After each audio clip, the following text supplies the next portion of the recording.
नमस्कार, मैं डॉक्टर अनुभा झा, सहायक प्राध्यापक आहार एवं पोषण, शासकीय दूब महिला स्नातकोत्तर महाविद्यालय रायपुर, आज आपको न्यूट्रिशनल एनीमिया के बारे में बताने जा रही हूँ। यह topic MSc food and nutrition के सेकेंड सेमेस्टर में paper 3 problems in human nutrition के यूनिट 4 के अंतर्गत आता है।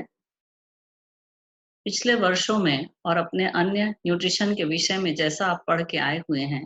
कि हमारे भोजन में बहुत से प्रकार के पोषक तत्व होते हैं और उनके अलग अलग कार्य होते हैं। उनमें कुछ माइक्रो न्यूट्रिएंट्स होते हैं और ये माइक्रो न्यूट्रिएंट्स हमारे लिए विशेष रूप से शरीर में विशिष्ट कार्यों को संपन्न करते हैं, जिनमें से एक प्रमुख लौह तत्व होता है। और हम सभी को यह प्रारंभिक ज्ञान है कि जो आयरन या लौह तत्व है वो हमारे शरीर में लाल रक्त कणिकाओं के लिए निर्माण के लिए आवश्यक होता है, और यदि हमारे भोजन में और शरीर में लौह तत्वों की कमी होती है तो उसके परिणाम स्वरूप रक्ताल्पता देखी जाती है। आपने अपने विगत वर्षों में रक्ताल्पता के कई प्रकार पढ़े, कई उनके जो हैं वो किस प्रकार से उनका उपचार होता है इत्यादि आपने देखा। परंतु यह देखा गया है कि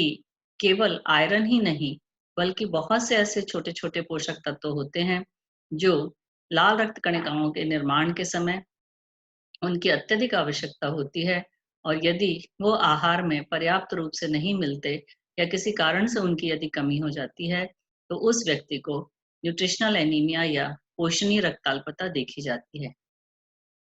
न्यूट्रिशनल एनीमिया जैसे अभी आपको मैंने बताया कि यदि कोई व्यक्ति अच्छे से संतुलित आहार नहीं ले रहा है, कुछ न्यूट्रिएंट्स की कमी है, विशेष करके आयरन, प्रोटीन, विटामिन बी 12 एवं अन्य विटामिन और खनिज लवणों की कमी है, जो कि हीमोग्लोबिन और लाल रक्त कणिकाओं के निर्माण के लिए आवश्यक होते हैं। फोलिक एसिड की कमी, जो कि गर्भावस्था में बहुत ज्यादा देखी जाती है, ये सारे मिलके न्यूट्रिशनल एनीमिया या पोषण हीनता संबंधी रक्ताल्पता को उत्पन्न करते हैं। यदि हम इसकी उपस्थिति देखेंगे तो आप देख रहे हैं कि भारत में बहुत ज्यादा मात्रा में, मतलब लगभग 58.4% जो बच्चे रहते हैं उनमें रक्ताल्पता की समस्या देखी जाती है, जिसमें कि ग्रामीण और शहरी क्षेत्र दोनों में के यहाँ के बच्चों में ये समस्या पाई जाती है। किशोरी बालिकाओं में, गर्भावस्था वगैरह में भी ये समस्या देखी जाती है। जो लाल रक्त कण बनने की प्रक्रिया है उसको हम इरिथ्रोपोइसिस बोलते हैं। इरिथ्रोपोइसिस अर्थात जो लाल रक्त कणिका आरबीसी जिसको हम बोल रहे हैं उसका निर्माण होता है, और उसके लिए कुछ बहुत ही मुख्य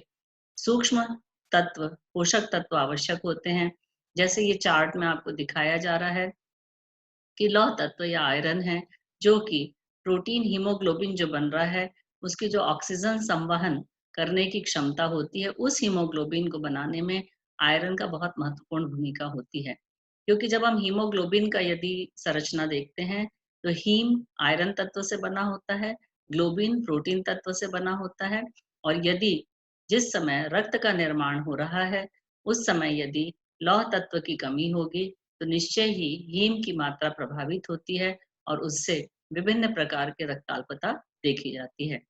कोबालामीन वह एक ऐसा अमीनो अम्ल होता है जो अमीनो अम्ल का कोफैक्टर होता है टीसीए साइकिल में, और साथ ही साथ यह जो अपने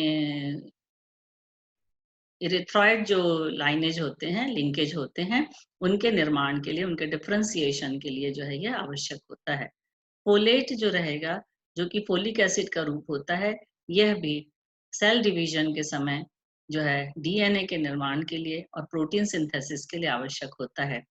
कॉपर जो कि एक आयरन ट्रांसपोर्ट के लिए बहुत ही नियामक के समान कार्य करता है, और साथ ही साथ जिंक जो रहता है यह भी सेल के विभाजन और प्रोटीन के निर्माण के लिए आवश्यक तत्व होता है। तो इस तरीके से हम सामान्य रूप से देखेंगे कि यदि भोजन में माइक्रोन्यूट्रिएंट्स में iron, cobalamin, folic acid, copper, zinc या फिर प्रोटीन्स की यदि कमी होती है मुख्य रूप से, तो न्यूट्रिशनल एनीमिया देखा जाता है। अब हम देखेंगे कि इस न्यूट्रिशनल एनीमिया की होने के प्रमुख कारण क्या होते हैं। आप जैसे इस चार्ट में देख रहे हैं कि हम इसको 4 भागों में बाँट सकते हैं। जैसा आपको ज्ञात है कि कोई भी चीज़ जो पोषक तत्व है, वह हमको एक निर्धारित मात्रा में आवश्यक होता है, जिसको हम आरडीए बोलते हैं। यह जो आरडीए या प्रस्तावित दैनिक मात्रा होती है, वह इस पर निर्भर करती है कि वह पोषक तत्व हमारे शरीर को बनाए रखने के लिए कितनी मात्रा में चाहिए। यदि कोई शरीर की आवश्यकता बढ़ती है, तो उस समय उसको कितना अलाउंस मिलना चाहिए। तो सामान्य तौर पर क्या होता है कि जो स्वस्थ व्यक्ति रहता है, यदि थोड़ा बहुत उसके पोषक तत्वों में ऊंचा-नीचा होता है, तो उसको विशेष प्रभाव नहीं पड़ता। लेकिन विशेष जो अवस्थाएँ होती हैं, जैसे कि गर्भावस्था है, धात्री अवस्था है, किशोरी अवस्था है, या जो बच्चे होते हैं, या विशेष जो किसी बीमारियों से रिकवरी हो रही है, उस समय हमारे शरीर में उन पोषक तत्वों की मात्रा बढ़ जाती है, और यदि उनकी आपूर्ति नहीं की जाती, तो भी रक्ताल्पता या उस पोषक तत्व की कमी देखी जाती है। यहाँ पर जैसे आप इस टेबल पे देख रहे हैं ग्राफ में कि सबसे पहले बताया जा रहा है कि क्रॉनिक ब्लड लॉस, मतलब यदि किसी कारण से व्यक्ति के शरीर में बहुत ज्यादा मात्रा में रक्त की क्षति होती है, और वह रक्त की क्षति यदि दीर्घावधि है, मतलब थोड़ा थोड़ा रक्त की क्षति हो रही है लेकिन सालों से या बहुत लंबी अवधि से हो रही है, तो वह भी रक्ताल्पता को जन्म देती है, विशेष करके लौह तत्व की कमी से होने वाली रक्ताल्पता को।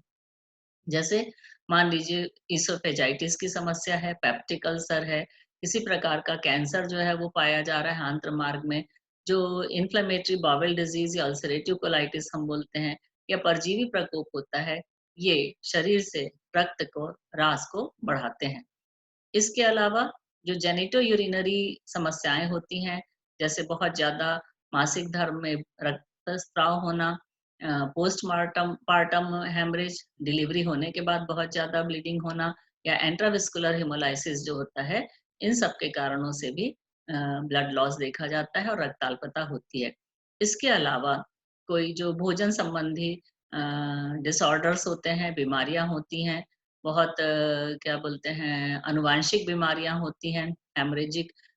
जो लॉस होते हैं, जैसे थैलेसीमिया है, सिकल सेल एनीमिया है, जिसमें कि जो लाल रक्त कणिकाएं हैं उनकी जीवन अवधि कम हो जाती है, वो जल्दी नष्ट होने लगती हैं। ये भी आयरन डेफिशिएंसी एनीमिया को उत्पन्न करते हैं।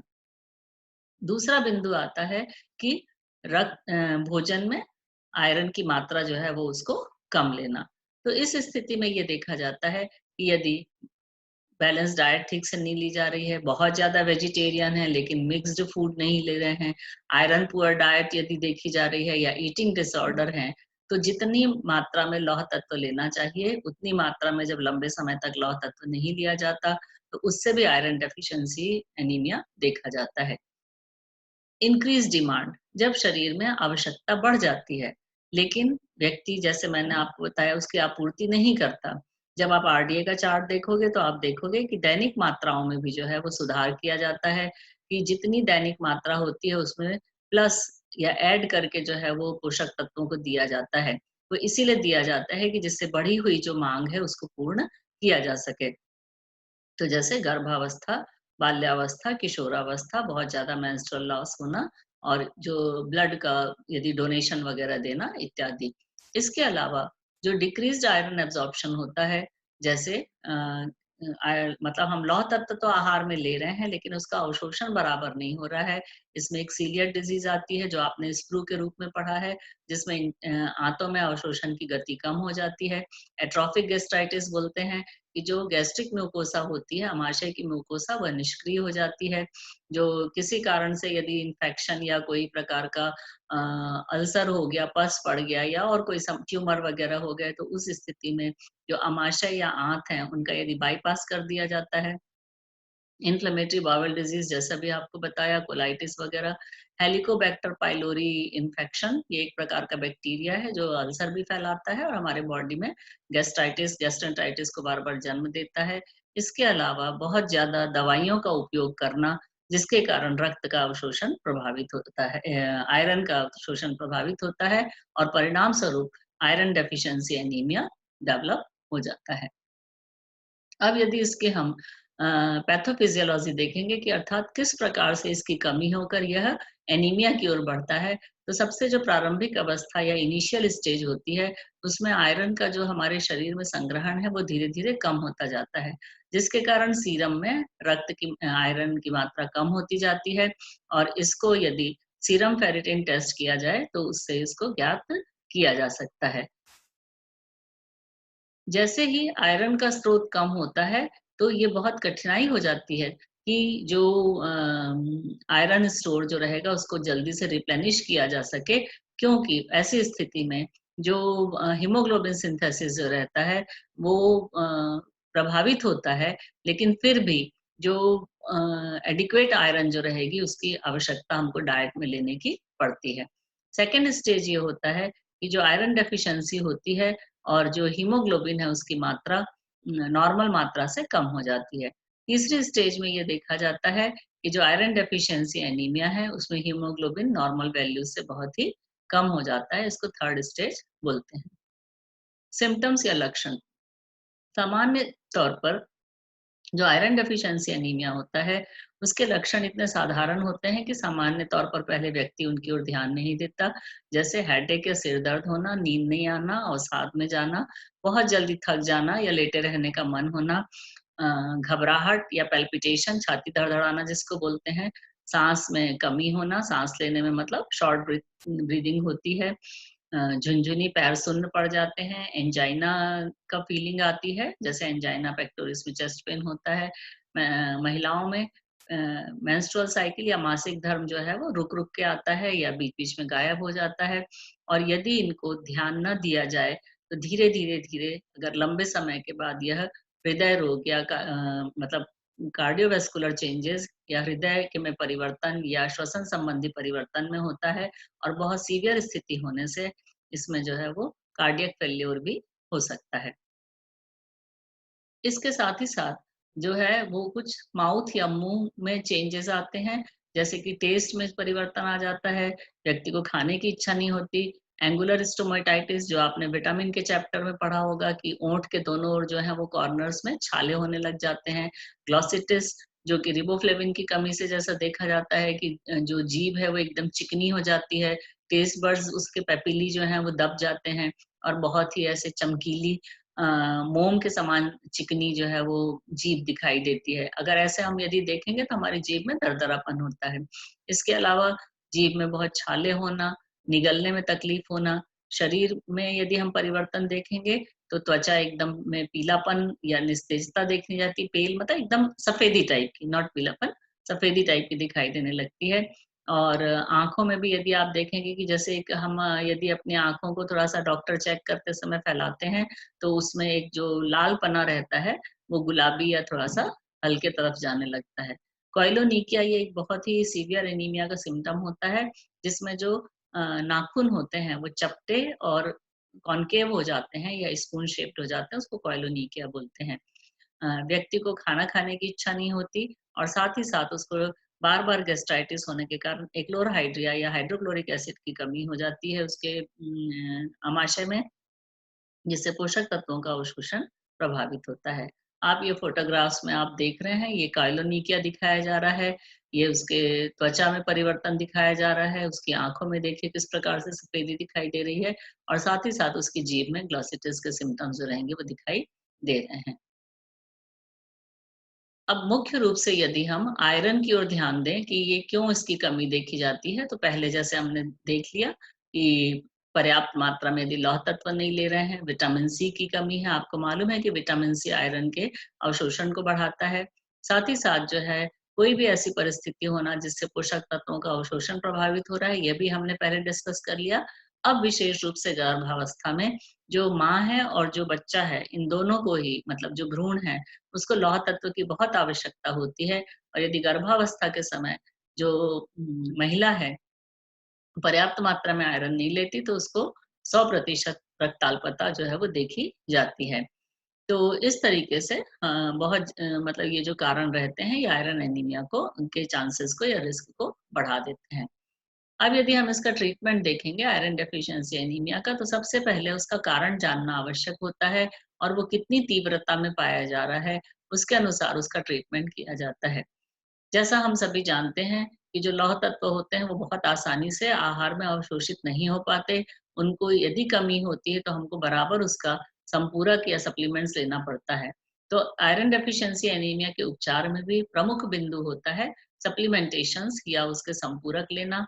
उसके जो प्रोसीजर्स करना कि मतलब किस कहीं पे यदि अवशोषण प्रभावित हो रहा है तो उसको देखना, कोई यदि सर्जरी की आवश्यकता हो रही है तो वो देखना, साथ ही साथ जो है डाइटरी चेंजेस करना कि उसके जो आहार में जो है वो मॉडिफिकेशन करना।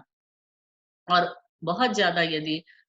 एक्यूट एनीमिया है, तो उस स्थिति में उसको अंतःशिरी या इंट्रावीनस आयरन थेरेपी या ब्लड ट्रांसफ्यूज़न जो रहेगा वो दिया जाता है। तो इस तरीके से आप ये देख रहे हैं कि किस तरीके से जो थेरेपी है वो चार्ट में दिखाई गई है, जिसकी सहायता से रक्त में लौह तत्व के स्तर को बढ़ाया जाता है और उससे जो है वो व्यक्ति में आयरन डेफिशिएंसी एनीमिया को नियंत्रित किया जाता है।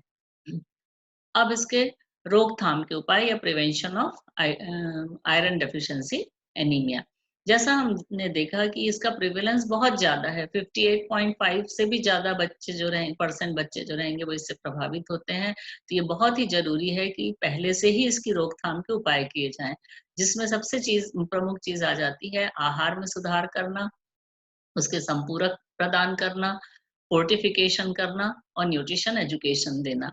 क्योंकि जो आयरन डेफिशिएंसी एनीमिया जो रहता है इसमें सबसे बेसिक अप्रोच होती है उसका प्रिवेंशन करना। जैसे मैंने बताया यदि हम रोकथाम करेंगे तो भविष्य में आयरन डेफिशिएंसी एनीमिया जो है वो बच्चों में और आगे महिलाओं या किशोरी बच्चियों में रोका जा सकता है। इसके लिए उनको काउंसलिंग या एजुकेशन बहुत मस्ट है, जिससे कि वो अपने जो आहार है उसमें सुधार लाएँ, अपने डाइटरी मॉडिफिकेशंस करें, किन कारणों से आयरन का अवशोषण नहीं हो रहा है उसको देखें और साथ ही साथ भोज्य पदार्थों में जो फोर्टिफिकेशंस किए जाते हैं या यदि उनको परजीवी प्रकोप इत्यादि है, वर्म्स का इन्फेस्टेशन है, तो उन सबको दूर करने के लिए जब वो पेशेंट एग्रीड होता है या उसकी काउंसलिंग की जाती है, तो वो ज़्यादा सहयोग पूर्वक इनमें सुधार कर सकता है।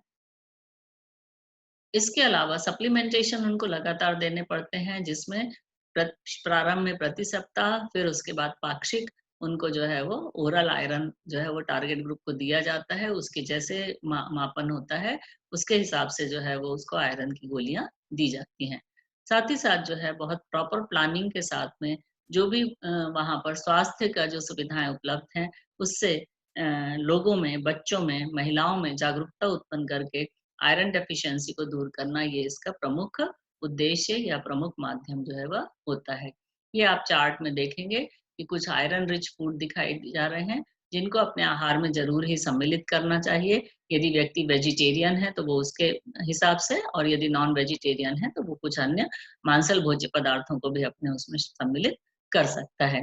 लेकिन जैसा मैं आपको स्पष्ट कर दूँ कि जो आयरन रहता है उसका अवशोषण हमारे शरीर में बहुत कम मात्रा में हो पाता है। तो ये बहुत आवश्यक होता है कि जो ऐसी अवस्थाएँ हैं जब आयरन की माँग बढ़ती है, जैसे किशोरी अवस्था है, बच्चे हैं, जो गर्भवती महिला है, उनको ज़रूर ही या आवश्यक रूप से ही उनको डॉक्टर की सलाह से लौह तत्व के जो संपूरक हैं उनको अपने आहार में सम्मिलित करना चाहिए। दूसरा जो प्रमुख पोषणीय हीनता के कारण जो रक्ताल्पता देखी जाती है, उसमें फोलेट डेफिशिएंसी एनीमिया आता है। फोलिक एसिड जैसा कि आप जानते हैं हमारे शरीर के लिए का मतलब विटामिन बी कॉम्प्लेक्स का मेंबर होता है और ये जो फोलेट डेफिशिएंसी एनीमिया होती है, ये आरबीसी के निर्माण में बहुत ही इसका रोल होता है, तो इसलिए इसकी कमी से रक्ताल्पता देखी जाती है। और जब लाल रक्त कणिकाओं का निर्माण या तो वो बहुत बड़े साइज़ की हो जाती हैं, तो उनको हम मैक्रोसाइटिक बोलते हैं या फिर वो छोटी हो जाती हैं, तो उनको माइक्रोसाइटिक बोलते हैं। कभी या तो फिर वो ओवल शेप हो जाती है अर्थात वो राउंड शेप में नहीं रहती और आपको जैसा ज्ञात है कि कभी भी यदि लाल रक्त कणिकाओं की संरचना में कोई दोष होता है तो उनका विघटन बहुत तेजी से होता है और उस अनुपात में हमारे शरीर में लाल रक्त कणिकाओं का निर्माण नहीं हो पाता और परिणाम स्वरूप जो है वो रक्ताल्पता देखी जाती है। ये देखिए आपको चार्ट के माध्यम से समझाया जा रहा है कि जो डेफिशिएंसी होती है फोलिक एसिड की कैसे उसमें लक्षण दिखाई दे रहे हैं। साथ ही साथ जो है वो उसमें वही त्वचा मतलब लक्षण लगभग इनके आयरन डेफिशिएंसी एनीमिया जैसे ही होते हैं। वो तो जब ब्लड टेस्ट कराया जाता है तो पता चलता है कि कौन से तत्व की कमी पाई जा रही है। तो उसमें वही त्वचा में थोड़ा-सा हल्कापन आ जाना, सफेदी आ जाना,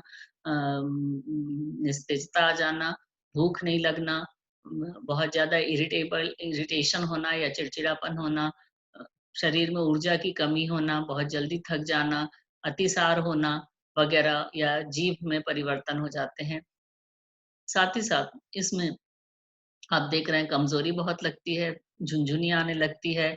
मुँह में छाले हो जाते हैं। ये सब सारी समस्याएँ जो रहेंगी फ़ोलिक एसिड डेफ़िशिएंसी में देखी जाती हैं और यदि ब्लड टेस्ट किया जाता है तो उसको रक्ताल्पता होती है। यहाँ पर भी हमको उसको वेल बैलेंस्ड डाइट तो देना ही है, लेकिन उसके साथ ही साथ फ़ोलिक एसिड या फ़ोलिक एसिड के जो सप्लीमेंट्स होते हैं, वो उनको बहुत ही देना पड़ता है। और इसीलिए देखा जाता है कि जो गर्भवती महिला रहती है, उसके लिए यह एक अनिवार्य कर दिया जाता है कि गर्भावस्था की जैसे ही उसको पुष्टि होती है, उसको अगले ट्राइमेस्टर से आयरन टैबलेट्स के साथ-साथ में फोलिक एसिड की टैबलेट्स भी जो रहेंगी वो दी जाती हैं, जिससे कि उसको रक्ताल्पता उत्पन्न ना हो।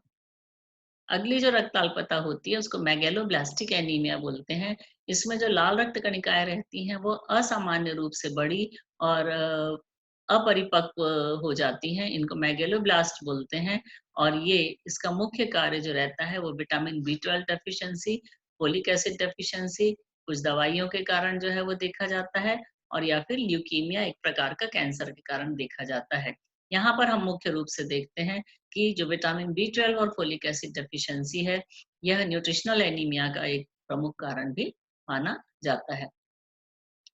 लक्षण सभी एनीमिया के एक से होते हैं, तो इसके ट्रीटमेंट में हमको विशेष रूप से विटामिन बी 12 की कमी पर ध्यान देना चाहिए, उसका एस्टिमेशन कराना चाहिए और मंथली इंजेक्शंस विटामिन बी 12 के दिए जाते हैं। उसके ओरल सप्लीमेंट्स दिए जाते हैं। विटामिन बी 12 से के जो सघन सोर्सेज़ हैं, जैसे विशेष रूप से अंडा, चिकन यदि वो नॉन वेजिटेरियंस हैं या एगिटेरियंस हैं या फिर जो फोर्टिफाइड सीरियल्स होते हैं, आजकल ऐसे सीरियल्स जो रहेंगे उनमें विटामिन बी 12 खाद्यान्न में मिला दिया जाता है। इसके अलावा दूध वगैरह ये सब जो है उसको अच्छी मात्रा में लेना चाहिए और मुख्य रूप से इसमें जो फोलिक एसिड की कमी होती है उसको पूरा करने के लिए या तो उसको इंजेक्शंस दिए जाते हैं या लगातार उसके सप्लीमेंटेशंस दिए जाते हैं।